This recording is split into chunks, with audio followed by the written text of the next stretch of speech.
Besteiro se descartaba a sí mismo el pasado viernes y Feijóo anunciará en pocos días si vuelve a ser candidato para presidir la Xunta o emprende un camino hacia la empresa privada. Enseguida analizaremos hoy en Vía V el indefinido futuro político de los líderes de los dos principales partidos, aunque la imagen de la jornada ha estado hoy en Vigo. Los protagonistas, dos ministras, la presidenta de una diputación, varios concejales y un delegado del gobierno. Ministra, ¿me está escuchando lo que le digo? Sí, el ayuntamiento está aquí. Igual, Yo creo que el ayuntamiento tiene que estar ahí, es igual que importante. Venga, por favor, por favor. Sí, sí, por favor. Ministra, no te preocupes. Esto es un gran día para Vigo, ¿no? Al final vamos a hacer esto después de 7 años. Presidenta. Presidenta. En nombre del alcalde de Vigo, Abel Caballero.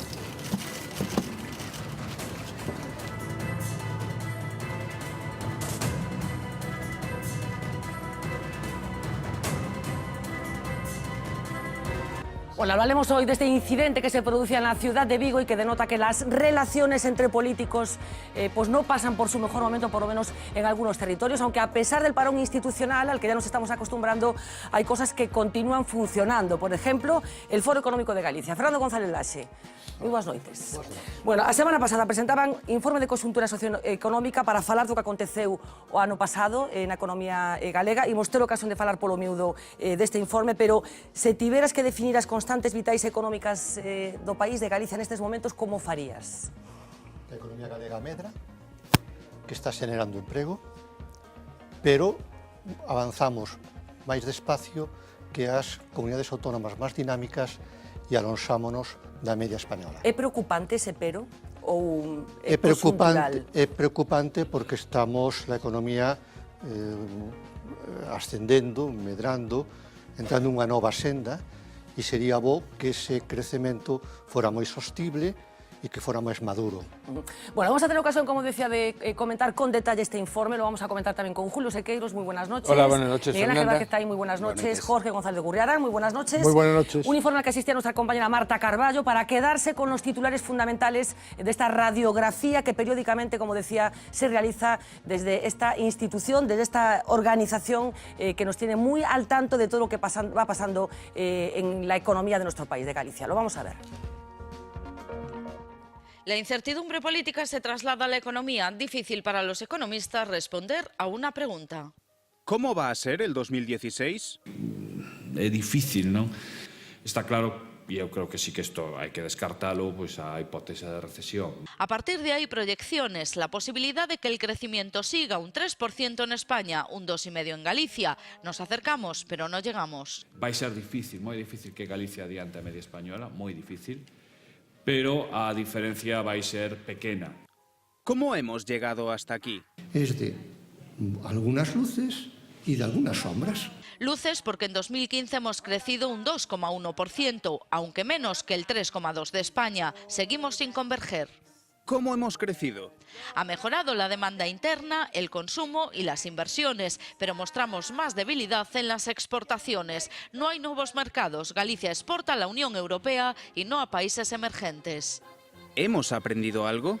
No demasiado. Durante 2015 todos los sectores han tenido un comportamiento positivo, pero destacan dos: la industria manufacturera y la construcción. Vuelve a niveles de antes de la crisis. ¿Hemos cambiado el modelo productivo? La respuesta es no. Es decir, no hemos aprovechado este periodo para cambiarlo. ¿Somos atractivos a los inversores? Es una de las grandes sombras. Perdemos empresas de forma alarmante. Salen más de las que llegan. Se buscan otras comunidades y el norte de Portugal, suelo más barato, salarios más bajos y mejores precios en la energía. El gobierno de la Xunta ha rebajado el precio del metro cuadrado de los polígonos industriales, pero todavía no es suficiente. Tiene que seguir avanzando en la rebaja de lo que es el precio de la energía. Potenciar o nacemento de novas empresas. ¿Se ha recuperado el mercado laboral? El saldo es positivo, mejora la ocupación y cae el desempleo, sobre todo entre los parados de larga duración. Aumenta la temporalidad y continúa la sangría demográfica. Perdemos población activa. Entre o ano 2008 e 2013 diminuiu en 90.000. Todo isto nos leva a un descenso no ano 2015 da poboación activa dun 1%. ¿Cuáles son los nuevos retos? Toca prepararse para el futuro, para el auge del comercio online, para las nuevas formas de consumo. Si hay una multicopista, una fotocopiadora que te lo hace en 3D, no le puedes encargar un coche personalizado. Podrán hacer mi configuración física, mis movimientos de manos, de cabeza, y entonces me harán un coche, un asiento a mi medida y por lo tanto un coche en función de mi utilidad. Tomamos nota, hacer unha Galicia 2050. Porque esa es la advertencia, hay que pensar a largo plazo. Bueno, es así, tenemos que estar tan pendientes de lo que vaya a acontecer, por ejemplo, cas impresoras 3D, como se narraba en esa rola de prensa, señor Rassi. Es importante, es un gran descubrimiento tecnológico y sin duda alguna algunos países lo están aplicando para poder hacer las cosas. Revolución, ¿podemos estar hablando de revolución? Sí, con eso sí, yo creo que sí. Bueno, vamos a empezar a falar pero un no pouco solamente eso. Polo global, digamos. A pasada semana o Banco Central Europeo decidía poñer tipo de interés cero para o diñeiro. Hai quen considera que isto é un indicio de que hai moita preocupación no BCE en relación ca economía europea. Dá posibilidade dunha posible nova recesión. Pregúntalle a González Laxe, pronostica ese escenario? No. Baixar os tipos de interés, é dicir, o diñeiro máis barato, significa que se quere estimular a demanda. Se quere que o diñeiro veña dos bancos nacionales, dos bancos privados, cara a los fogares, para que estes consuman. Por qué? Porque hai moito diñeiro no mundo, pero o diñeiro está acaparado en moi pocas mans. O importante é que fluya. En economía es importante ese ciclo circular del dinero, por tanto tiene que fluir. E o xeito máis fácil, con un tipo de interés máis baixos, que estimular a demanda. Claro, pero non é un certo reconhecemento de debilidade da economía que necesita seguir sendo soportada, digamos, por estímulos... É unha debilidade das políticas económicas dos gobernos, porque o Banco Central, xusto co FED, ou os outros bancos, están facendo a política que deben de facer los gobiernos. Bueno, vayamos a Galicia. Pregunta do millón que forma parte do que somos como país. Por que medra menos Galicia que España nestes momentos? Serían varias las razóns. Fundamentalmente, a primeira é porque nós temos un modelo productivo que non está preparado para medrar moito. Por exemplo, o sector industrial en Galicia representa cada vez menos, un 15%. Los pronósticos señalan que ten que chegar a cadar o 20%. Nós estamos 5 puntos por baixo. Se nós non temos un sector industrial forte, dificilmente vamos a xenerar emprego ni vamos a exportar.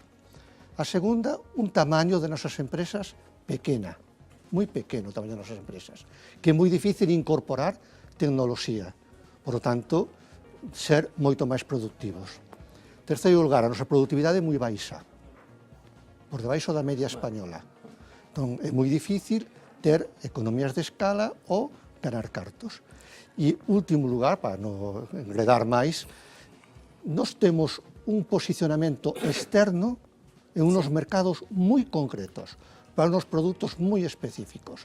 Se nos quitan os vehículos e o textil e algo das conservas, a nosa propensión exportadora é moi baixa. Claro, pois a radiografía que estamos facendo é bastante preocupante, así no conxunto. Estamos falando dun sistema esclerotizado. Bueno, pero ao mesmo tempo que podemos decir isto como unha parte claroscuro, tamén podemos decir ventaxas que nos temos e que aínda que son potenciales e que aínda non desenvolvimos. Por exemplo? Nós temos, como comunidade autónoma ou como rexión europea, un territorio cheo de recursos naturales, disponibles, accesibles e a maior parte deles gratuitos. Que aí están, pero que... Que aí están e que non somos capaces de sacarlle proveito. Non digo os clásicos, pero poñamos por caso, pues todo que tamén, non digo os clásicos, que tamén, supoño. Están, pero toda a riqueza mineira, ou toda a enerxía mareomotriz que pode salir Sí. do mar, o todo o conxunto das algas o del océano da parte de abaixo, todo eso, o aproveitamento da madeira. Nós temos moita riqueza aí que aínda non supimos Pero por qué? explotar. Eu supoño que este diagnóstico que se está facendo non é novo. Non é novo. Sábese, dende hai tempo que a economía galega ten unha serie de problemas, falábamos de esclerosis, digamos, do sistema, e de potencialidades froito dun feito diferencial, que ten que ver con onde estamos. Veñamos Por qué non se ten aproveitado ese feito diferencial? Pero por que, por exemplo, no sector forestal non somos quen de certificar a madeira? Ou non somos quen de que a madeira se transporte en Galicia por camións que teñen a mesma capacidade que os portugueses e os franceses. Os nosos son máis pequenos, por a legislación española. Ou porque non somos capaces de potenciar que a construción de vivendas ou de edificios en Galicia teña un componente de madeira.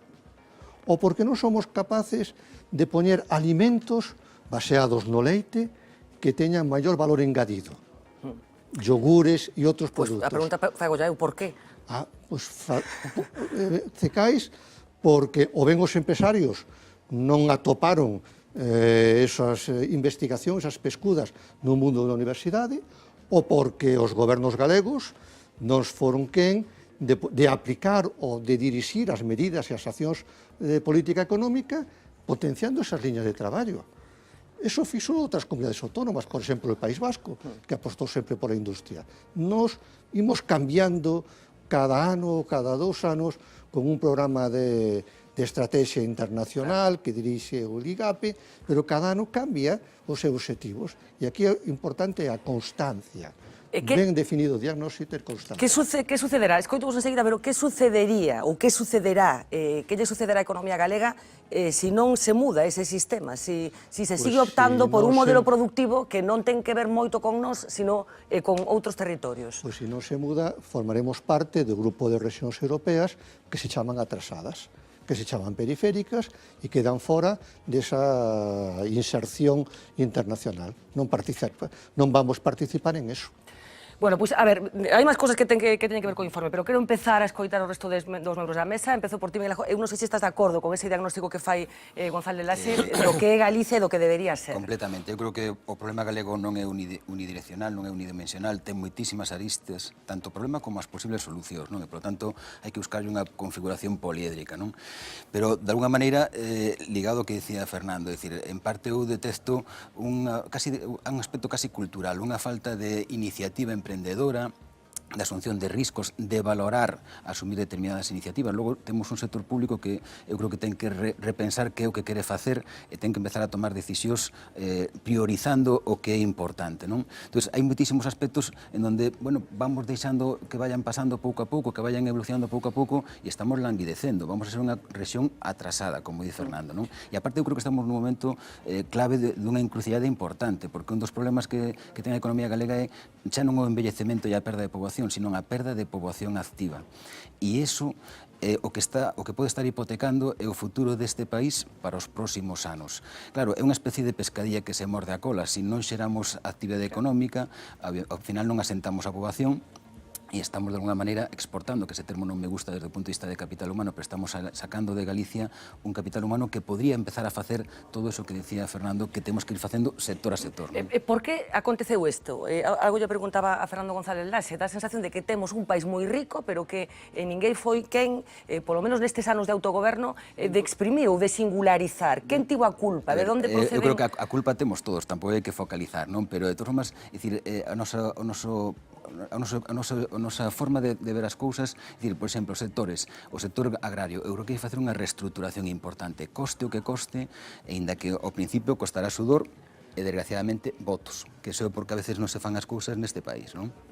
Pero senón estamos estragando unha serie de recursos que metemos nese sector, o sector lácteo, e ao final, o sector agrario en xeral, pero o lácteo en particular, e ao final acabará languidecendo sin chegar a despuntar e poder ofrecer o valor engadido que temos, ou poder xerar o valor engadido que temos que tratar de sumar a eses produtos do sector agrario ou de calquer outro dos recursos naturais que ten Galicia. Sí, pero nestes casos as administracións, a Xunta de Galicia especificamente, non ten unha obriga de funcionar un pouco como motor de cambio. Pregunto a Fernando, despois pregunto aos demais. A Xunta ten esa responsabilidade de poñer en marcha accións e programas. Fixo ao longo da historia, sí. Foron acertados? Pois, en función dos resultados que temos hoxe, a resposta ten que ser que non. Dito de outra forma, nós temos un concepto de marca país. Si un coche, te perdes un coche alemán, diz robusto, si non sei que é xaponés, e outro, nós temos que ter unha imaxe de marca. Tivémola, sí tivémola.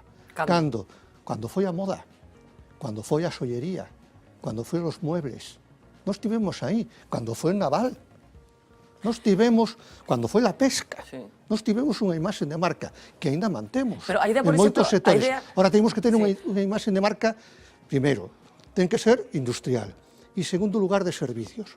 Por exemplo, non podemos poñer unha imaxe de marca de que aquí en Galicia é onde a efectividade dos trasplantes somos os números 1 de España. Non podemos decir agora que aquí a nosa sanidade pública é das millores que hai en España, pois poñamos eso. O lugar onde temos a un Ángel Carracedo, por exemplo, tamén.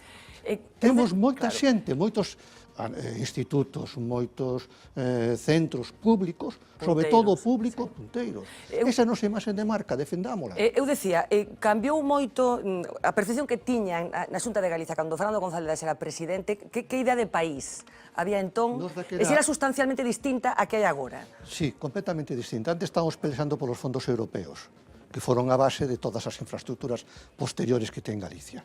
Ese era o noso concepto, porque estábamos no ano 88-90. Pero a partir de aí, aqueles sectores que estaban ben unidos, tipo xollería, tipo moda, esos saíron adiante.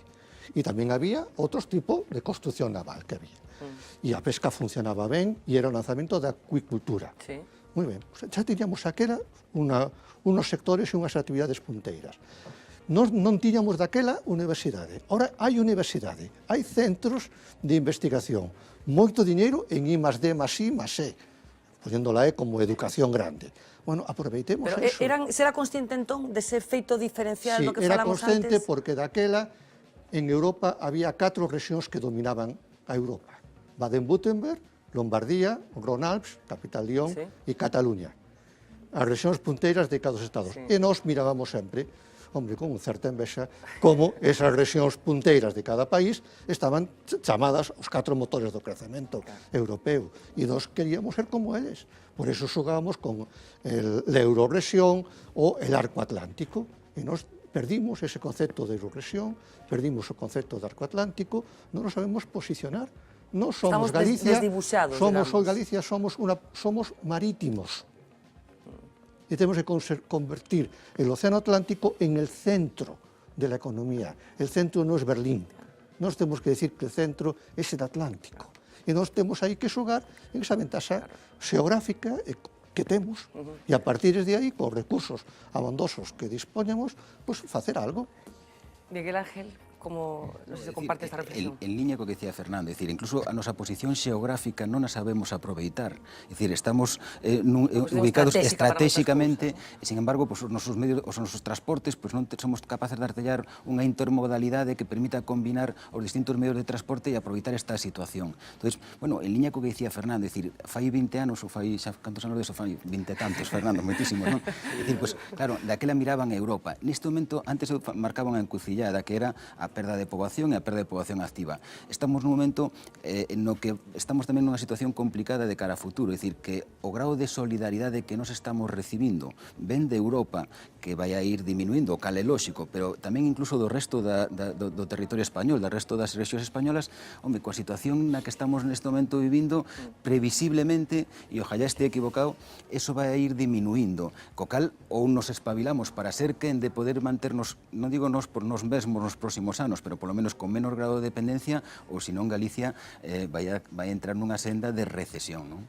Julio Sequeiros, non sei se compartes un pouco el diagnóstico que se está haciendo en la mesa, en cualquier caso, ¿quién tendría que liderar ese cambio de modelo productivo que parece que tanto Fernando como Miguel Ángel creen que se tiene que producir para aprovechar las singularidades de un territorio que no es exactamente igual al resto del Estado?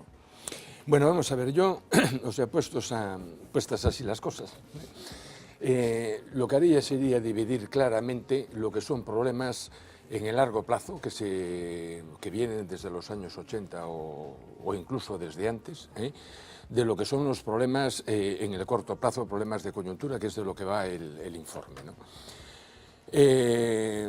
Hombre, si queréis hablar de largo plazo, por mí encantado. Podemos hablar de largo plazo ahora y después entramos en asuntos concretos. Estamos dando ese diagnóstico un poco de qué pasa.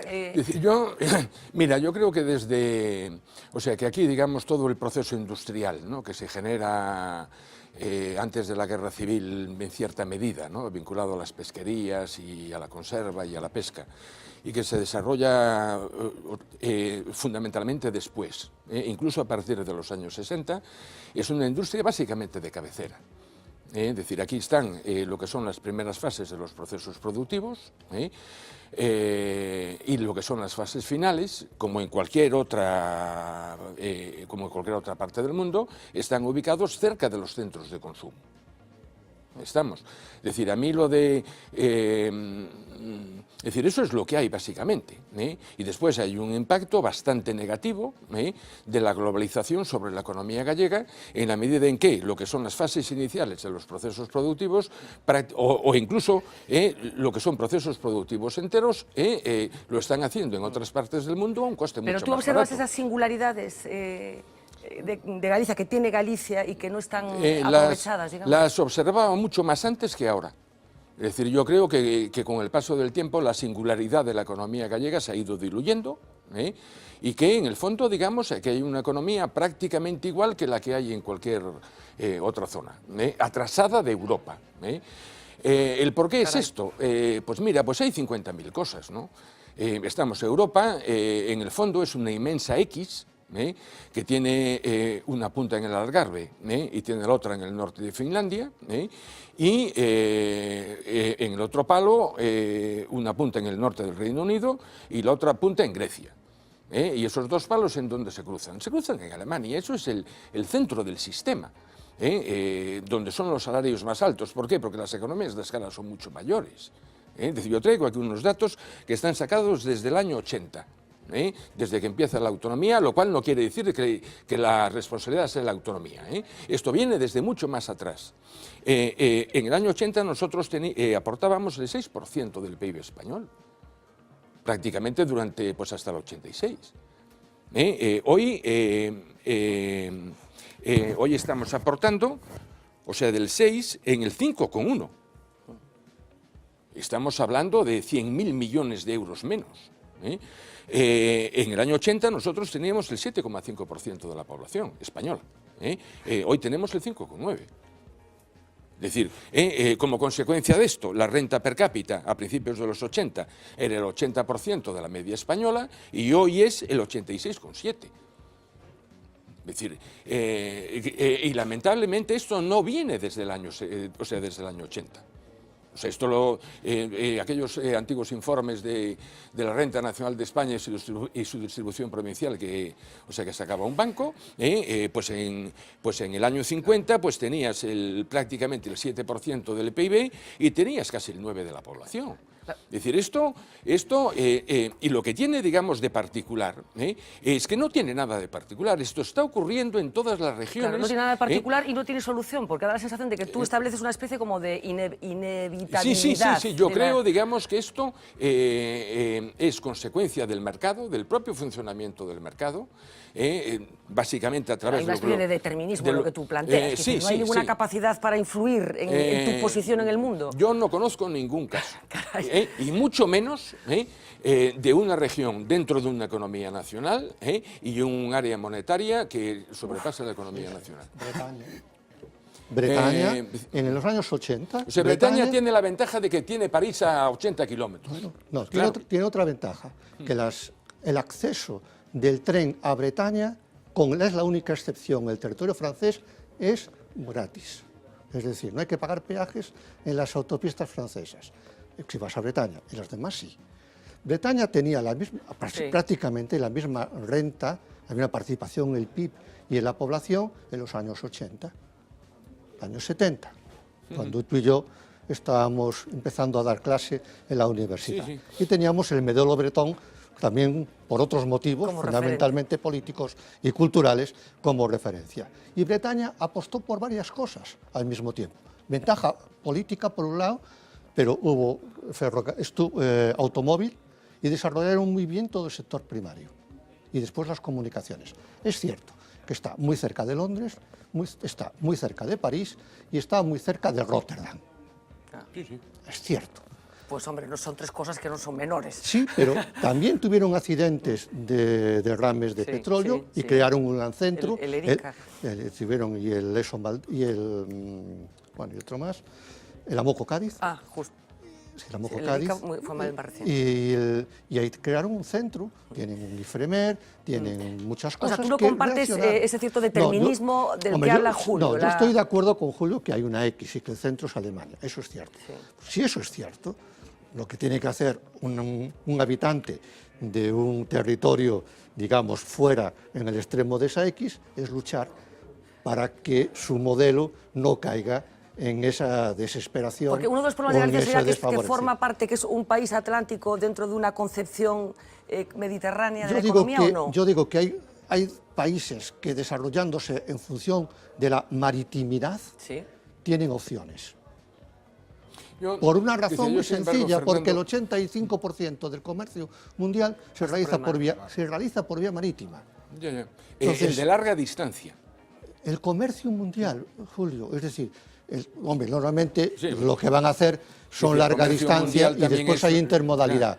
Aprovechemos eso. Fundamentalmente. Y aprovechemos eso. Es decir, mira, yo te digo una cosa, lo tengo pensado muchas veces.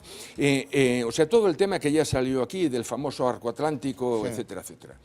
Que generó muchas esperanzas y literatura, Dice, bueno, en el fondo, digamos, la cosa es muy sencilla. O sea, el arco atlántico, digamos, o sea, dicho en plan bruto, es una alianza de los perdedores, capitaneada por Fraga en aquel momento, al menos en las etapas iniciales, que trataba de contrapesar a nivel por político. Alcalde de Burdeos, pero bueno, que era fundamentalmente el que lo capitaneaba. Para intentar, digamos, que no basculara demasiado lo que es el centro de gravedad de la Unión Europea hacia el este como consecuencia de la adhesión. Diciendo, bueno, es decir, mira, yo acabo, decía, no lo veo. Es decir, yo veo todo esto como o sea, son las leyes del mercado, por decirlo de alguna manera. Es consecuencia obvia del capitalismo, la concentración de la actividad económica y de la población en muy pocos espacios, que son los que en el momento de partida cuentan con ventaja. Pero tú ahí estás como renunciando a la capacidad que todo el atlantismo tiene de posicionarse, ¿no? Entonces, ¿cómo explicas entonces el fenómeno de Ortega? No sé. ¿Una excepcionalidad? Sí, una auténtica excepcionalidad. ¿Una excepcionalidad? A ver, Jorge Gurelán, que está muy callado, yo no sé cómo lo ves tú. Hay un ya sabes que soy muy obediente. No, bueno, haces mal en ser obediente. Vamos determinismo que nos impide ser diferentes a los que somos y una cierta... Voy a tratar de añadir algo. En primer lugar, prácticamente todo lo que se ha dicho aquí es verdad. Lo que ocurre es que hay matices, ¿no? Pues si es verdad, es un poco triste el futuro que nos espera. Sí, yo empezaría por decir lo siguiente. Hay una cuestión terminológica que yo desde hace unos 15 años vengo cambiando, y es el hablar de sector primario, sector industrial, construcción y sector terciario, ¿no? Yo eso ya no me lo creo. O sea, la visión que hay que tener de las actividades empresariales es transversal y vertical. ¿En qué sentido? Cuando hablamos, por ejemplo, del sector primario, pesca, agricultura, ganadería, etcétera, hay que ver desde el producto, el pez, por ejemplo, hasta la comercialización, no del pez, sino del producto cocinado. Y ahí forman parte todos los elaborado, sectores. Y el gran problema es que esa unión en muchos casos falla. Y falla por dos problemas. Uno, falta de creatividad, por añadir algo, y otro, un problema de dimensión, que se ha citado aquí. Y la palabra clave es valor añadido bruto, o valor añadido sin más. ¿Por qué es la palabra clave? Hombre, antes tú preguntabas, bueno, y parece que quedamos ahí, ¿por qué no hay más transformación, etcétera, etcétera? Se ha puesto de manifiesto por los tres que me han precedido. Pues, en parte, por un problema de modelo derivado de nuestra propia cultura. O sea, hay un tema que es fundamental en un país, que es la localización, los recursos endógenos y las personas. Y en Galicia tenemos un problema de población no solamente pequeña, sino envejecida. Segundo, tenemos una localización buena para unas cosas, pero en general está descolocada. Excéntrica para otras. Claro, está descolocada de los órganos de decisión europeos. Y tercero, tenemos un tamaño empresarial, tenemos emprendedores, pero tenemos un tamaño empresarial que la generalidad no es suficientemente bueno. Y los por políticos otro lado, no juegan nada. por otro lado, permíteme, por otro lado, cuando se habla de productividad, yo quiero ir un poco más lejos y hablar de competitividad. O sea, la productividad es una relación entre, normalmente se refiere a la mano de obra, no, ni mucho menos. La competitividad recoge la idea de productividad y recoge otras muchas ideas, por ejemplo, la innovación, la creatividad. Y la innovación y la creatividad es fruto fundamentalmente de dos cosas, de hábitos y sobre todo de educación, de formación. La universidad en general, yo la critico mucho a nivel global, la Universidad Española, y la Universidad Gallega aún no está madura, ni mucho menos, ni mucho menos. No hay unas titulaciones acordes con las necesidades reales del mercado, en absoluto. Hay una repetición enorme de titulaciones y hay una eficiencia muy discutible en el mundo universitario. Entonces, yo por cerrar esta primera intervención, también quisiera distinguir entre lo que es el factor humano y lo que es la administración pública. Tú decías antes muy bien que Galicia está así, y eso es culpa de todos, de la sociedad, de los emprendedores, de los trabajadores, de la administración pública. La administración pública tiene que limitarse fundamentalmente a administrar los recursos públicos que son de todos, y impulsar facilitadores y evitar obstáculos para el desarrollo. Evidentemente, el IGAPE podía hacer mucho más. Yo recuerdo un IGAPE muchísimo más activo. Yo recuerdo un IGAPE que reventaba el sistema. El IGAPE ha recibido un golpe enorme cuando fue el asunto del norte, ni el PUPAS lo defendió, y hoy el IGAPE está bastante dormido, y yo conozco el IGAPE. Segundo, la administración pública tiene que también poner las condiciones para el adecuado funcionamiento del sistema. Por ejemplo, las infraestructuras, los equipamientos públicos. Pero cuidado, no el disparate que se ha hecho aquí. Yo no comparto en absoluto el que haya 3 aeropuertos en Galicia. Yo no comparto en absoluto el que se haya hecho nuevas terminales. Yo no comparto en absoluto que se haga el puerto exterior de La Coruña. Sinceramente, como no comparto, es un problema de economías, claro, del sector público, de largo plazo. Y después entraremos en pormenores, pero sí decir una cosa. ¿Para qué, dirán muchos, para qué vamos a pensar, por ejemplo, en patés de salmón, si vendemos el salmón como churros? ¿Por qué voy a preocuparme de hacer un paté de sardina si las sardinas me las quitan de las manos? ¿Por qué voy a darle valor añadido a mi turismo con cultura, con salud, con balnearios, si realmente ya es todo muy bonito? No. Ha habido un problema cultural y formativo de falta de visión para incrementar el valor añadido. Y no nos olvidemos que la competitividad es la posición de una empresa percibida por el mercado. A ver, Julio, ¿queréis decir algo? Diciendo, mira, lo que es el debate sobre la economía gallega, yo creo que está lleno de prejuicios, ¿no? y de ideas equivocadas, ¿no? Una de ellas que se repite, pero además es una murga que a mí ya me aburre, ¿no? Que es la de tratar de completar aquí en Galicia los ciclos productivos desde el principio hasta el final y qué tal y qué cual. No, yo no digo eso. No, yo no estoy diciendo que lo hayas dicho tú. Yo digo integrarlos. Hablo de la idea, ¿no? Que en el fondo hay que decir las cosas claramente, es una idea que en última instancia genera una economía autárquica. Pero bueno, esa es otra cuestión. Diciendo, bueno, mira, vamos a ver, o sea, tú coges hoy lo que se llama hoy actualmente un sistema productivo, y prácticamente ningún país tiene desde lo que es la producción de un producto desde el principio hasta el final. Ocurre aquí con el textil confección, moda, arrancamos del diseño hasta el final, pero la parte anterior no tenemos absolutamente nada. Ni la Es tendrás más, nunca, los recursos ni la tendrás endógenos. nunca, ni la tendrás nunca. Holanda, Es decir, un sistema, Italia tampoco. un sistema productivo medianamente integrado son fragmentos de sistemas productivos mucho más largos que están establecidos en un pero territorio. mezclando, Julio, esto que estás diciendo ahora con lo que dijiste antes y las cifras que tú mismo has puesto encima de la mesa de lo que representaba la economía gallega en los años 80 y lo que representa ahora, hablabais en esa rueda de prensa de la semana pasada del año 2050.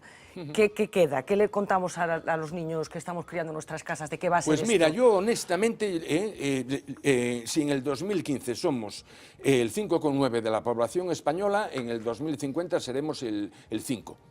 O el 4,8. Y si estamos aportando el 5,1 del PIB, en el 2050 aportaremos el 4,5. O sea, que hay que ir marchando de aquí. No, hay que llegar a esa conclusión. O sea, no hay que marcharse. Yo creo, digamos, que lamentablemente el sistema funciona así. A ver, es que me gusta que no estés de acuerdo, porque estaba a punto de levantarme y ya marcharme. A ver, yo quiero hacer un apunte. A ver, espera. Desde la Julio, guerra civil hasta hoy. A ver, Miguel Ángel y después Miguel Ángel. A ver, vamos por partes. A ver, yo quería matizar un poco, yo no estoy de acuerdo con algo de lo que decía antes Julio. Es decir, es verdad que nuestra situación geográfica no nos ayuda, pero en el mundo en el que vivimos hoy, sobre todo teniendo en cuenta nuestra posición desde el punto de vista marítimo, no es tan importante la localización geográfica como lo era hace muchos años. Yo creo que es mucho más importante el factor humano, la innovación. Antes, cuando hablábamos de valor engadido, no significa completar toda la cadena, pero obviamente mejorar los sistemas de producción y de innovación, y el factor humano en ese caso es fundamental. Yo lo que vemos siempre con la economía gallega, cuando analizamos la economía gallega, es siempre compararnos con la economía española, lo cual es lógico porque es el primer nivel de economía en el que estamos inmersos. Pero a mí lo que me gustaría ver es el análisis de la economía gallega en la perspectiva del año 25, del año 50, si vemos nuestros problemas y en qué medida nuestros problemas en ese horizonte se van a ver agravados, desgraciadamente, porque mi problema no es que tengamos el 5%, que eso nos va a dar menos poder político dentro del Estado español. El problema es que a lo mejor tenemos un 30% que son pensionistas, porque en este momento ya tenemos el 24% de la población gallega que es pensionista, y eso obviamente incide en la demanda interna, lo dice el informe del foro, es decir, tenemos una demanda interna menor que la nacional, tanto lo que es pública como la privada. Si el 24% de nuestra población depende de las pensiones, que han subido un 0,25%, pues ya de entrada tenemos un lastre importante. ¿Por qué tú crees entonces que esa deriva en la que nos sitúa Julio Sequeiros no se va a concretar finalmente? No, yo creo que esa deriva, si seguimos así, se va a materializar, es decir, tanto en lo que es el peso poblacional como la estructura de la población. Lo que tenemos que tomar es medidas para tratar de... ¿Qué te hace pensar que las cosas van a cambiar? No, Julio, yo no digo que las cosas vayan a yo te cambiar. digo Lo que tenemos que hacer es intentar que cambien. Pero ¿qué indicios hay? Pero es pertinente también la pregunta de Julio. Si no hemos sido capaces de cambiarlos en los últimos 30 años, ¿por qué vamos a ser capaces de cambiarlo ahora? Pues ahí es donde todos tenemos que aportar ideas. Enormemente alarmantes. Es decir, a mí no me parece... En eso estoy de acuerdo contigo, pero el problema es cómo lo cambiamos, Julio. A ver, ¿qué signos? O sea, telegráficamente, signos alarmantes, sí, por favor. Signos muy alarmantes, ¿cómo? Ejemplo, decir, ¿cómo es posible que el empresariado gallego, si es que eso existe, ha dejado, por ejemplo, perder dos grandes instituciones financieras en Galicia, y no ha hecho absolutamente nada, o sea, fueron incapaces de poner 300 millones de euros encima de la mesa, que fue el primer plazo que hubo que pagar por una, y a lo mejor 600 millones encima de la mesa para quedarse con la otra. Diciendo, bueno, ejemplo, una de las cosas que va a cambiar completamente en los próximos 20 años es la relación entre Europa y Estados Unidos, con el famoso tratado, con el TTIP. Muy probablemente, ahí sí que nos pilla cerca. Pero resulta que tenemos prácticamente, supongo que un día y medio en barco, tenemos uno de los puertos más grandes del mundo. Y que probablemente el comercio que se va a desarrollar de forma absolutamente asombrosa. O sea, lo que es, digamos, el crecimiento de las interrelaciones entre la Unión Europea y Estados Unidos, te hablo de 4 o 5 años, cuando ya esté firmado y eso esté en marcha, va a ser impresionante. Es decir, ahora eso se va a hacer desde lo que son ya los grandes puertos hoy en día. A ver, claro. parte positiva, que Fernando me dice que va a ser capaz de convencernos de que esto nos atrapa. Y después Jorge. Yo me rebelo contra la pasividad y evidentemente contra la inercia negativa, Julio, de verdad. Es cierto que la economía es un juego difícil, duro. A muerte. Y a muerte, evidentemente, porque la economía es competencia. Y en la competencia uno gana y uno pierde. Los desarrollos y los intercambios son desiguales. Por eso existen las fuerzas centrípetas, las que tú haces referencia. Sí, hay unas fuerzas centrípetas que te obligan o tienden a que todo se concentre. Eso es cierto. Pero, evidentemente, si yo admitiera todo eso, entonces yo cojo y me voy, con mi familia me voy al núcleo central. No sé si me voy a Stanford o me voy a Heidelberg. Y me quedo aquí en La Coruña y estoy encantado. Bueno, pero si tuvieras 20 años a lo mejor no pensaba lo mismo. La gente joven, mis hijos gente joven se marcharía y la persona innovadora, con ganas de emprender, también. Entonces yo creo que, primera cuestión, hay que rebelarse contra eso, por lo menos mentalmente. Claro, no, pero ¿qué indicios? Porque Julio es muy oportuno la pregunta. Los indicios, ¿qué te lleva a pensar que esto va a cambiar? Te digo yo que, en primer lugar, comparto algo lo que dice Jorge. Las administraciones han dejado de ser, o tienen que dejar de ser, entes pasivos para ser agentes activos. El administrador, el alcalde, el presidente de la Junta, no es una persona que está allí para recibir, no. Es una persona que tiene que coger la maleta y como un comercial, ir a buscar y abrir mercados y a vender su producto. Eso está claro. Bien, no lo estamos haciendo, por tanto, hay una cosa que se puede hacer. Otra cosa que se puede hacer y que a mi juicio enlaza con lo que decía Jorge. Jorge exigía que nuestras actividades fueran productivas, competitivas, y innovadoras y creativas. Pues voy a poner un caso, que es posible hacer. Un sector de los que tú decías del siglo XIX, las conservas. ¿De qué se nutren? De un recurso que no tenemos, por lo tanto que tenemos que importar, que es el peixe. No lo tenemos, no tenemos una zona económica exclusiva, una parte. Por ejemplo, los atunes. Ya te pongo los atunes. Por ejemplo. Y tenemos nuestras fábricas de conservas, la 1, la 2, la 4 y la 5 de España. Atún. Claro, eso lo importamos. Pues mira, es un recurso que no es nuestro y sin embargo le estamos dando un valor añadido importante. ¿Qué le podemos dar de creatividad? Imaginémonos que en ese atún que vendemos, en esa lata, le pongamos un producto que nos mejore pues, la caída del pelo o la osteoporosis. Es decir, hagamos un producto bio. Sí, lo que ha pasado biomédico. con los yogures y con todas estas cosas. Exactamente. ¿No? Sí. Bueno, eso pero se yo, puede Fernando, hacer. no me quiero Eso poner es ahora de lado creativo. pesimista, pero tú estás planteando posibilidades, que supongo que todos nos podríamos poner a plantear aquí. Pero lo que te preguntaba, Julio, es, ¿tú observas indicios que te inviten a pensar que todo esto va a suceder? Y algo que no ha sucedido en las últimas décadas, teniendo en cuenta el contexto político. Claro. Yo veo indicios ¿Por qué eres optimista? No, ¿Por qué eres porque optimista? veo que hay empresarios innovadores y hay empresarios que tratan de posicionarse. Eso sí que los hay en Galicia, muchos. No, ¿Y la administración pública que tiene que ir a vender la ves también? No, esa no la veo. No, esa no la veo. No, porque aparte... Pero empresarios innovadores sí que los veo. Sí que los estoy Jorge, viendo. ¿tú dónde estás? ¿En qué lado? En la madera también los veo, con los conglomerados, con las maderas. Eso también lo veo. Claro, pero habláis de las deslocalizaciones que se han producido en los últimos meses. Lógico, ¿no? pero también el empresario gallego que va a invertir en Perú, lo veo correcto. Que está construyendo allí un puerto, y lo veo correcto, porque va a crear su brand holding a nivel internacional. A ver, Jorge. Vamos a ver. Pues entonces, Dices en qué lado me pongo. No, yo, vamos a ver, primero reconozco la realidad. O sea, Galicia está divergiendo con relación a España y a Europa. Antes de la crisis, Galicia, si Europa ponemos el 100 como la media europea, Galicia estaba rozando el 90-91%. Hoy está otra vez en el 82%. O sea, esto es esto dice algo porque la crisis fue para todos, ¿no? Claro.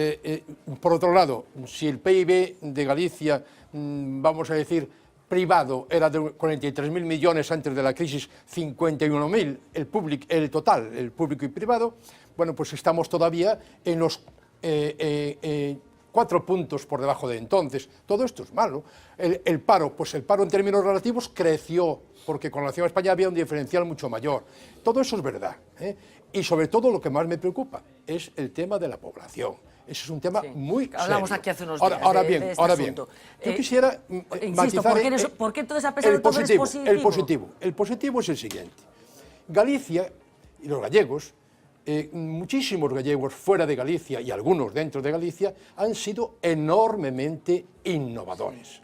Han sido capaces de conquistar mercados. ¿Qué ocurre? Que la idea de innovación no debe de limitarse a la idea de producto. La innovación es también proceso. Bueno, logística. Logística, diseño. La innovación es organización. La innovación es estrategia. La innovación es marketing, tanto de la administración como de los empresarios. Y entonces, ¿dónde está para mí el punto más importante? Yo creo que es que no nos estamos educando, ni se está educando a la gente joven en el emprendimiento. Pues no será porque no se dé la matraca. No, pero porque desde que llegó la crisis no se habla de otra cosa. La universidad no estuvo nunca, ni está todavía, orientada al emprendimiento. Es una mentalidad de empleado, mentalidad de funcionario. Es la tendencia y la relación, o sea, la participación del mundo empresarial en los programas universitarios es nula. He dicho nula, no he dicho poca, he dicho nula. No han sido llamados nunca para el planteamiento de los planes de estudios. Y, sobre todo, hay un tema, y es que para mí hay unas grandes inercias, y hay un fallo cultural grande que es en el tema de la cooperación. Ahora bien, yo creo en el futuro. Un momento, déjame poner 3 ejemplos. Mira, la construcción, que fue el soporte y lo será, del PIB un 20% o más, ¿no? La construcción, hay que pensar en una construcción diferente, en una construcción avanzada. Sí. Decías tú antes el tema, la construcción es una locomotora que tira de la madera, tira del textil confección, tira de las rocas ornamentales. Claro, pues habláis todo el rato de lo que debería ser. Hubo un momento, lo que debería ser. Hubo un momento que Galicia exportaba bloques de granito. Hoy Galicia exporta e importa bloques de granito. Hoy cualquier empresa transformadora de rocas ornamentales tiene un panel de oferta de más de 90 productos. Y aquí se corta mucho bloque que viene de fuera. Y también, por ejemplo, la construcción tira, pero la construcción ya no puede ser en Galicia una construcción de peonaje. Tiene que ser una construcción de diseño, una construcción de excelencia, una construcción de calidad-precio extraordinarios, porque tenemos un paisaje fenomenal. Tenemos una ordenación del territorio catastrófica, tenemos demasiados poderes por el medio, demasiados municipios, pero yo creo firmemente que si existiese, por ejemplo, por citar el lácteo, has citado lo de los yogures, en Galicia seguimos hablando siempre de que somos el 40 y tantos % de la producción láctea española. No llegamos al 20% del valor añadido bruto de la cadena de la leche. La ganadería de carne. Galicia produce un ganado estupendo. Y irá más el ovino, el caprino, el bovino. Sin embargo, la transformación de carne se hace en Cataluña. Pero seguís hablando de lo mismo, es que en el fondo estás haciendo un diagnóstico bastante parecido al que hace Julio. Y yo, como creo que todo eso, es que si fuese imposible, pero como todo eso es posible, y creo en que hay muchísimos gallegos dentro de Galicia, y sobre todo cuando se encuentran fuera de Galicia, capaces de tener esa capacidad creativa, innovadora y cooperativa, yo creo en que hai solución. A ver, eu quero ser realista e obviamente ao mesmo tempo optimista de cara ao futuro en liña co que di Fernando. Estamos dicindo o que debería ser, o creo que como economistas temos que dicir o que hai que facer para chegar a eso que debería ser. E eu creo que hai 2 cousas ou 3 liñas, porque obviamente, como decíamos antes, hai moitos aspectos a tocar. O primeiro, o capital humano. E aí, de novo, claro, temos que falar de administracións públicas, e as administracións públicas, o mismo que noutros moitos ámbitos, teñen que priorizar. En tema de formación, terán que priorizar recursos, formación, investigación, innovación e máis de... Claro, temos 3 universidades, o mellor o sistema universitario, estamos aquí, todos somos da universidade, galego non é eficiente. A administración pública aí ten que facer algo. En outros moitos ámbitos, a administración pública tamén terá que empezar a focalizar, porque é un impulsor importante. E, oye, aquí non estamos falando do que pasou en Galicia nos últimos anos, pero incluso a marxen das iniciativas, eu creo que, bueno, pues fai falta unha reestructuración do conxunto da administración, pois ni siquiera o gasto público, con eso de que o obxectivo era a consolidación fiscal, tamén o reflicten as cifras do foro. É dicir, o consumo público en Galicia é menor que no conxunto do Estado porque nos gusta facer os deberes, quedar ben diante de Madrid e o mellor estamos nun momento importante en donde debíamos votar o resto. Consumo ou inversión? Consumo público en xeral, consumo igual que inversión, gasto público en xeral. Gasto público, no, pero o indicador é que basicamente un punto de diferencia aproximadamente. Pero mucho gasto público que se hace en Galicia está domiciliado en outro sitio, No, gasto de administracións públicas é o que firma aí, que é o que está contabilizado. E en todo caso, despois, dende o aspecto cultural, porque é verdade que o capital humano é importante, eu creo que as administracións e o conxunto da sociedade, eu creo que aí se está avanzando, falase moito de emprendemento, pero é verdade que logo se materializa pouco. Aspecto de cooperación, de colaboración, o decía antes Jorge, porque ao final, si queremos que as nosas empresas poidan despuntar no exterior, aquí en Galicia temos unha cultura de que, bueno, preferimos ser te remato, cola de cabeza de ratón que cola de león, non? E aí, desgraciadamente, a forma de medrar as empresas vai ir, ao menos inicialmente, por un aspecto colaborativo, que logo podan acabar integrándose, senón non poden competir ni en clave interna ni en clave externa. Dejad un momento. ¿Cuántas bodegas hay en Galicia? Bodegas de vino. Muchísimas. Sí, bueno, es uno de los sectores... Con presencia. Es uno de los sectores que probablemente ha hecho mejor los deberes en estos años. Atomizado totalmente, que está totalmente atomizado. Que en 20 años ha cambiado. Una bodega a un mercado a exportar si tiene una producción de 15.000 botellas? ¿De qué estamos hablando? Bueno, dejadme un momento porque hablamos de un informe claro. No, es que estamos hablando todo el rato de potencialidades y no de posibilidades. Tenemos que centrarnos en qué tenemos que hacer para que sea así. A ver, dejadme porque queríamos ir un momento a la calle. Hablamos de un informe del Foro en el que se empiezan a hablar de cifras positivas después de unos cuantos informes en los que se trataba de diagnosticar las constantes vitales, no de un cadáver, pero prácticamente teniendo en cuenta cómo estaba la economía gallega, la economía española y la economía europea. Así que hemos salido a la calle, lo ha hecho nuestra compañera Mila Méndez, a la que enseguida vamos a ver por otro asunto, para hacer un pequeño experimento, casi en tiempo real, ir parándonos con la gente con la que nos encontrábamos para ver qué percepción tienen de su situación en estos momentos, de si han encontrado trabajo, de si las cosas van mejor, en fin, esa sensibilidad que también tiene que ver con la economía y que ha dado este resultado. En estos últimos meses para mejor. Me puedo comprar más lo que quiero. Mi madre se puso a trabajar, que antes no trabajaba. Sí, bueno, ahora mismo sí que estou traballando. Vou facer 6 meses no meu sector, que é o textil, pois sí, está mellorando. Ya estoy jubilado, entonces no he notado variación importante de nada. Tenemos 4 hijos, entonces hay de todo, trabajando en el paro, sí. Yo creo que estamos igual. ¿Qué ha cambiado? Que tenía trabajo y ahora no tengo. El restaurante en el que curraba no había mucha afluencia de gente, se curraba bien durante el verano, pero bajo la temporada, invierno un poco y enero, pues chao. Cerró el lugar y yo estoy en el paro. Ves que la gente pasea, pero no ves que las tiendas estén muy petadas. La crisis no se va a superar hasta que cambie la política económica, ¿sabes? Si te ahorcan, te ahorcan, te ahorcan. ¿Yo cómo voy a gastar si no tengo dinero para gastar? A contratos como van saliendo, pero bueno, igual. Eu o noto polas tendas que hai, que van pechando, outras abren, pero pechan un pouco rato. Eu non vexo que a cousa mellore. Tampouco consigo aforrar, porque a cousa vai cada vez máis cara. Estoy empezando a trabajar otra vez. Temporal. Siempre temporal.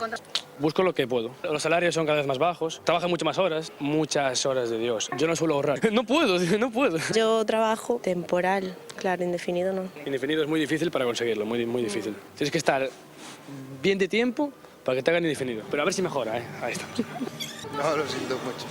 Yo sigo igual, con el mismo sueldo. Dentro de lo que cabe, pues tenemos una estabilidad económica bastante buena, entonces no hay queja. Yo tengo 2 trabajos. Bueno, cansado. Por las mañanas vas a uno, por las tardes vas a otro. Entre los dos, así podemos ahorrar un poco también. En mi entorno hay de todo. Hay gente que no trabaja, gente que sí que trabaja, que estudia. Este país é unha mafia, tú está para rematar todo, son autónomo. Me busca vida, me podía ir moito mellor como fallanos. Me paran unha obra ou dúas e se quedo como de outro en pelota picada. A forrar non aforras nada, que vas a forrar? Eu polo menos non dou aforrado, currando como un cabrón. Exactamente igual la mía. Igual. Estable. Camareras de noche las dos. Creo que la gente gasta más. Más dinero en copas, por ejemplo, que no es una cosa de necesidad básica. En tema beber, bien. La gente se echa al alcohol, no lo sé. No puede gastar en otras cosas, pues se divierte, sale fiesta y es como lo que les queda en realidad, con lo poco que ganan o que ganamos. Yo 0, ni un duro. Gasto todo. No me da para tanto, para ahorrar no me llega. Los sueldos no han mejorado, al contrario, mal. La verdad es que para lo que trabajamos... Sí, yo lo veo mejor sin presidente. Si te digo la verdad, tampoco se nota que esté. Me parece un poco triste. Me volví del extranjero y encontré un trabajo. Tengo contrato de 6 meses y prorrogar Si el jefe quiere. Que se pregunten a Aznar, ¿no? Yo creo que va igual, sigo trabajando, sí. Indefinido, fijo. Optimista siempre, pero porque es una actitud ante la vida, pero no porque lo vea. Estable ahora mismo no se sabe. Llevamos así 5 años. Ahora están más con subcontratas y menos contratación directa de empresas. Para peor, pues porque me quedé en el paro. Llevaba 20 y pico años trabajando y ahora ya llega una edad en la que ya no te cogen en ningún lado. Entonces no ves futuro por ningún sitio. Los brotes verdes los verán los políticos, que eso sí, el día 20 se sentaron allí y todos están cobrando su sueldo y el resto nos fastidiamos. Yo sí tengo trabajo hace muchos años, estable y en buena situación de momento. No mejora porque no veo movimiento económico por ninguna parte. Lo que ves es que hay ingenieros y hay gente con muchísimas carreras y que están tirándose a cualquier tipo de trabajo cuando tenemos muchísima gente preparada que la deberíamos utilizar para lo que estudia. Vamos, digo yo, ¿eh? Bueno, yo no sé cómo lo veis. Vamos, tenemos 3 minutos nada más para acabar esta parte del programa, pero hay una cierta sensación de desolación. Como decía, la gente que nos encontramos, como vemos, la edad media era gente joven y una sensación como de precariedad. Para corroborar un poquinho esas cifras, Fernanda, é dicir, nos colexios de economistas facemos un barómetro que enquisamos aos 5.500 profesionais que se dedican en Galicia a economía e que están colexiados en algún dos 4 colexios.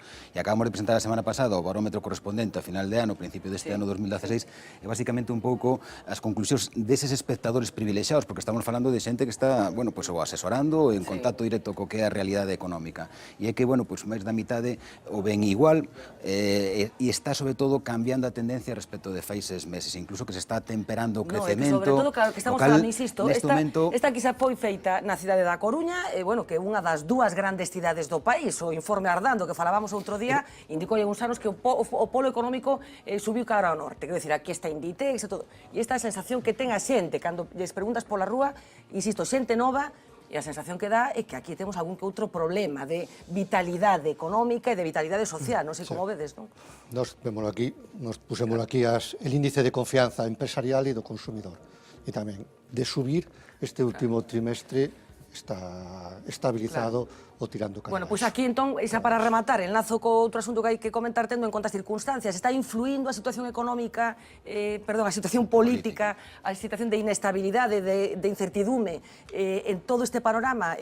Canto aguante temos, digamos? En algunas actividades sí, en aquellas que están vinculadas a administración, contratos de obra pública o de servicios sí, pero en el mundo empresarial que está posicionado fora, nin lle vai nin lle ven. Es decir, pode actuar tranquilamente sin eso. Empeza a ver... Agás o temas vencellados con Bruselas, eh? Bueno, no, decisións de investimento que da fora atracción de capital exterior a Galicia, bueno, ao conxunto do Estado español, aí sí que empeza, algúns despachos empezan a manifestar que empeza a ver... Es decir, en España,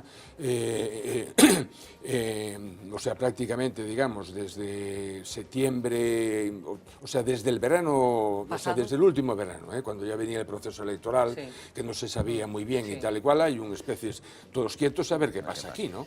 Porque se están tomando, o sea, hoy, por ejemplo, aparecía prácticamente en todos los telediarios, un gran ayuntamiento que le pone la prueba a las constructoras y a los pisos, ¿no? Diciendo, bueno, mira, aquí empieza a haber ya no solo inestabilidad política, sino inestabilidad jurídica. A ver, Jorge, ¿tú crees que es importante, que es urgente que se dirima qué va a pasar con el gobierno del Estado? Yo creo que sí, que es muy importante. O sea, yo creo que la situación actual es una situación que no añade nada, sino que resta, y que en este momento, además, está incrementando sensiblemente la inestabilidad y la incertidumbre. Y las expectativas son las que marcan las decisiones económicas. Y cuando no hay expectativas o no las puede haber, porque no sabes qué va a pasar, evidente, en cuanto a política fiscal, un montón de cosas que se ven afectadas por lo que decíamos antes de facilitadores y obstáculos de la propia administración pública, evidentemente que sí. Y es más, yo creo que en el caso de toda España, pero en el caso de Galicia, dentro de esta aparición de fuerzas de políticas nuevas y emergencias, es una lástima que en Galicia no sea genuinamente gallega, sinceramente, O sea, que la emergencia no haya sido puramente gallega y sea absolutamente iba a decir, canibalizada por una cosa que hay por ahí en Madrid. Pero déjame terminar. Te estás haciendo del bloque, una cosa que quería, poco a poco, Jorge. No, del bloque no. Eres el nuevo Bautista Una Álvarez. corriente gallega. Y yo, desde luego, también quería lanzar una idea positiva, muy corta. Yo creo en lo que yo llamaría núcleos de impulso. Pensé que ibas a decir núcleos irradiadores, que No, diría Íñigo Errejón. núcleos de impulso. ¿A qué me refiero? Igual que critico en plan genérico la universidad, tengo que decir que en las universidades gallegas hay unos núcleos, hay unos grupos extraordinarios. Hablaba antes de Carracedo, por ejemplo. En el mundo empresarial, igual que decimos que hay empresas totalmente a la subvención, pero hay unos núcleos empresariales tremendos. Entonces, lo que hay que hacer es poner la lupa, no café para todos, bajo ningún concepto. Hay que optimizar los recursos de todas, y no se puede, por ejemplo, voy a poner un ejemplo muy concreto. La plataforma de empresarios y profesores universitarios. Claro, que es lo que permite... Debatiendo para saber, para que esos condicionales que estaban sobre la mesa se concreten. Por eso iba a reivindicar que lo que se pretende y se está discutiendo hace 15 años y el foro lo está llevando a la práctica es esa triple hélice, que es administración, empresa y universidad. Ahora bien, nosotros no tenemos administración, tenemos periodistas. Bueno, medios. Bien. Pero podemos tener Jorge, tenemos que acabar. No, simplemente decir que hay que aprovechar lo bueno. Y no se puede dar café. Y te iba a poner un ejemplo. Mira, automoción, hablamos el otro día, automoción, por ejemplo, ha creado un tejido que ahora es autónomo, no depende solamente de la matriz. Bien, y se ha hecho internacional y se ha globalizado. Bien, Naval, por ejemplo, que es un muerto que lleva muriendo 40 años, de los cuales 30 yo los he vivido personalmente, es muy importante. Pero si no hacen absolutamente nada por incrementar el valor añadido en Galicia, y igual que la automoción creo un tejido de equipamiento que la rodea, el Naval no hay absolutamente ningún elemento en Galicia. Fernando González Laxe no podía dejar, tenía que hacerte esta última pregunta, que es la situación de José Ramón Gómez Besteiro, el secretario xeral del PSDG. No está en el informe. No está, pero esta pregunta no te voy a interrogar mucho sobre el particular. Hoy te convocamos efectivamente por este informe, pero te tengo que hacer la pregunta. ¿Qué crees, qué te parece la situación en la que se encuentra y esa decisión de no presentarse? ¿Tendría que haber renunciado también a la Secretaría Xeral? Es lógica que no se presente y yo creo que los socialistas debemos ir siempre mucho más allá de todos los códigos éticos que estén. O sea, que tendría que no ser secretario xeral también. Nosotros tenemos que ir mucho más allá de todo lo que esté escrito o lo que la gente quiera. Debe dejarle secretaría. Hombre, sí, lo que estoy diciendo es que nosotros tenemos que dar más ejemplo que los demás, porque la gente nos exige más a nosotros que a los demás. A buenos entendedores, que decía el refrán. Julio, Miguel Ángel, Fernando, Jorge, muchísimas gracias a los cuatro. Ha sido apasionante la conversación que hemos mantenido y vamos a continuar hablando de cosas apasionantes. Hablábamos de economía, que saben que siempre está muy presente aquí en nuestro programa, pero hoy tengo el honor de presentarles una nueva sección que esperamos, aquí una persona que tengo sentada yo, que sea de interés para todos. Seguro que lo van a conseguir porque la primera entrega, Mila Méndez, muy buenas noches. Buenas noches, Fernando. Es estupenda. Sí. ¿De qué hablamos? ¿Cómo Quisimos se llama esta nueva empezar sección? con algo muy humano, que es que nos pasa a todos los humanos, a mí me pasa mucho, tengo la piel muy blanca, y es que nos sonrojamos. Puede parecer como algo muy banal, pero lo cierto es que no hay respuesta a una de las preguntas, que es ¿para qué nos sonrojamos? ¿Qué función tiene? Bueno, vamos a explicar por qué esto de por qué nos sonrojamos, porque la gente dice, ¿por qué me estaban hablando estas chicas de por qué nos sonrojamos? Sí. Bueno, es una nueva apuesta que queremos hacer para entrar en un territorio, hablábamos de economía, este es otro territorio distinto que es el de nuestros cuerpos, El del las cosas que cuerpo. suceden en el ¿Saber cuerpo para humano, qué? algunas de las cuales son muy apasionantes, se trata de ir buscando cosas que nos suceden a todos Y siempre descubrimos muchas cosas. Exactamente. Así que la primera entrega, como decías, es por qué nos sonrojamos, por qué nos ponemos colorados. ¿Qué has descubierto en esta investigación que has hecho, Mila? Pues he descubierto que sí podemos saber por qué nos sonrojamos, aumenta la vasodilatación de la piel. La explicación química, física, esa la tenemos, pero lo que me parece curioso es que desde Charles Darwin no se sabe para qué función tiene. Charles Darwin explicó en su teoría de la evolución que los seres humanos fuimos evolucionando para mejorar un poco, ¿no?, nuestra supervivencia. Y sin embargo aquí hay algo que puede ser como un defecto porque nos delata. Por eso se dice eso de que la cara es el espejo del alma y la verdad es que lo es, porque aunque no queramos decir que una situación nos avergüenza o nos pone en una situación incómoda, pues lo decimos sin querer, porque es algo que que no lo podemos controlar. Y bueno, hay otros animales que que cambian de color, pero es por una función. Por otros motivos, precisamente casi por los contrarios, claro, ¿no? Para protegerse, para protegerse. camuflarse, Y somos los únicos, los humanos, que lo hacemos como una expresión. Una expresión involuntaria, Una expresión muchísimas involuntaria. veces. Si te parece, Mila, vamos a ver este primer Historias del Cuerpo y a la vuelta lo comentamos porque seguro que les va a parecer interesantísimo todo lo que Mila descubre, siempre acudiendo a científicos y a gente que nos va a explicar muy bien por qué suceden determinadas cosas en nuestros organismos.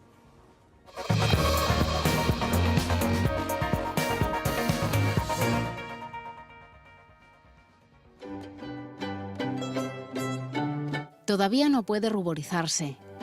Ella tampoco, es un bebé.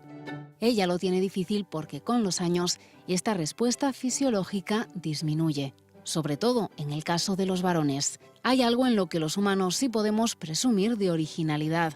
Somos los únicos animales que nos sonrojamos, sobre todo si tenemos la tez clara y somos mujeres. Un simple halago puede desatar la reacción, también una situación incómoda que nos avergüenza, nos deja en evidencia, sentimos el riesgo de estar desprotegidos. Poñémonos colorados porque hai un aumento do fluxo de sangre que chega á nosa cara. Isto ocurre como consecuencia da activación do sistema nervioso simpático. Como a cara ten unha pel moi finiña, é moi sensible, ten moitas terminacións nerviosas, ademais ten unha alta irrigación sanguínea, é moi evidente na cara o fluxo sanguíneo.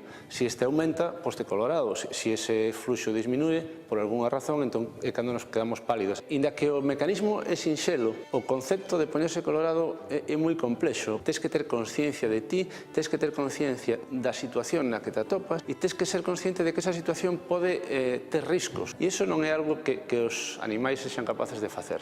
¿Y qué es el sistema nervioso simpático? Pues el que rige todos nuestros actos involuntarios. Es autónomo, por lo que no tenemos nada que hacer. O que fai é liberar adrenalina, e a adrenalina é a que ten todos esos efectos sobre o organismo. Dilatación da pupila, contracción de esfínteres, desvío de sangue cara aos músculos. É un sistema que funciona de forma involuntaria, de forma automática.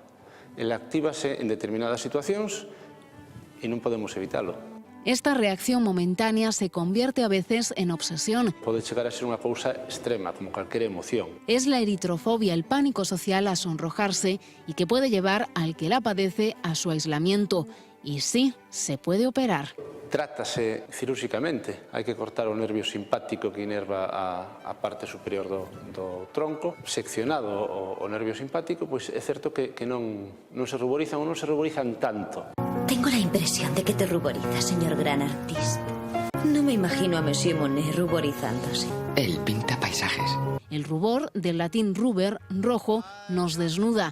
¿Qué utilidad tiene esto para nosotros? Porque está claro, o mecanismo fisiolóxico está claro. ¿Para qué? Absolutamente para nada. Existen teorías que defienden que nos hacen más sociables. El que nos observa colorados empatiza mejor con nosotros, pero también tienen lagunas. Por ejemplo, ¿qué sucede si aplicamos esta teoría a las personas negras que no se ponen coloradas? Pero tamén se ruborizan. Se un mide o fluxo sanguíneo con aparatos que determinan o fluxo sanguíneo, vese que tamén hai ese aumento de fluxo. Sin embargo, non é algo que se vexe externamente, por lo tanto, para estas persoas non tería ningún significado ruborizarse. El mismísimo Charles Darwin investigó este efecto, al que le dedicó un capítulo en uno de sus tratados y al que definió como la más humana de las expresiones. No encontró respuesta a la pregunta de ¿para qué sirve? Para el naturista británico y para nosotros sigue siendo un misterio de la evolución. Sempre se tende a ver a evolución como algo finalista. Temos esta capacidade para... Non, temos esa capacidade e despois usámola para algo. Pero a evolución non é finalista nunca. Sabemos que al principio la humanidad era negra. Se trataría entonces de una sensación íntima que hemos perdido.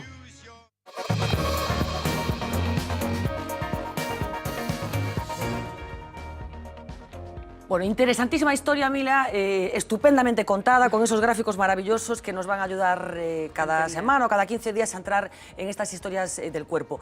Mientras estábamos viéndolo, yo por segunda vez me comentabas que hay un para qué, un para qué que tiene que ver con por qué nos ponemos como un tomate, pero también para qué nos ponemos como un tomate, que es como vulgarmente nos referimos a esta reacción del cuerpo. El para qué es lo que aún no se ha sabido responder, lo estudian tanto los psicólogos como los biólogos. ¿Para qué nos ponemos rojos? porque se supone que evolucionamos para saber sobrevivir mejor.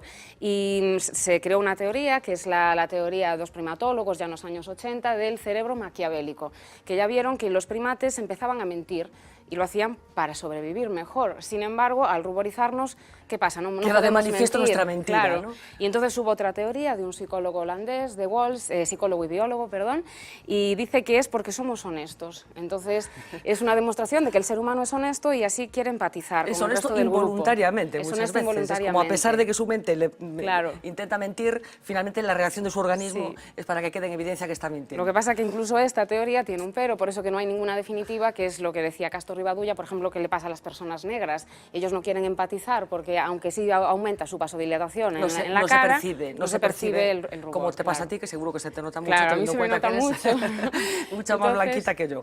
Pues Mila, de verdad, Siempre hay- apasionante historia. Seguro que vamos a tener ocasión de seguir conociendo cosas que nos suceden en nuestro organismo, igual de apasionantes, un auténtico viaje, en esta ocasión para saber por qué nos ponemos colorados. Algunos deberían ponerse un poco más colorados de lo que se ponen, teniendo en cuenta la que está cayendo. Muchísimas gracias. Muy bien. Vamos a una pausa publicitaria, enseguida volvemos con cosas que han sucedido, como decía, para que algunos se pusieran algo más colorados. Nos iría mejor, seguramente.